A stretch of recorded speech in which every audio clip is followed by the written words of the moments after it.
কোরবানি কার উপর ওয়াজিব?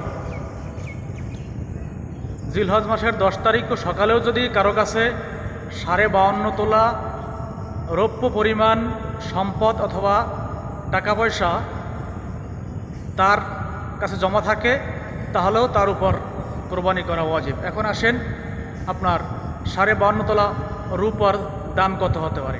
বর্তমান বাজার মূল্য অনুযায়ী 22 ক্যারেট যেটাকে বলা হয় সেটার দাম হচ্ছে 1,46,000 থেকে 45,000 টাকা, এবং 21 ক্যারেট 20 ক্যারেট এগুলোর দাম হচ্ছে 22,000 টাকা, 1,22,000 টাকা, এবং 18 ক্যারেট যেগুলো আছে এগুলোর দাম হচ্ছে আপনার 90,000 টাকার মতো আর কি।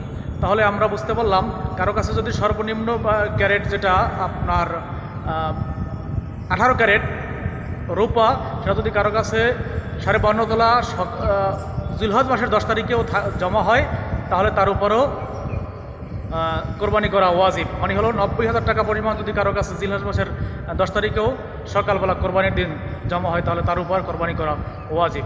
এজন্য আমরা সকলে আসুন, কোরবানি আপনার আমার উপরে যদি ওয়াজিব হয়ে থাকে আমরা অবশ্যই কোরবানি করবো ইনশাআল্লাহ। ভালো থাকবেন। আসসালামু আলাইকুম রহমতুল্লাহ।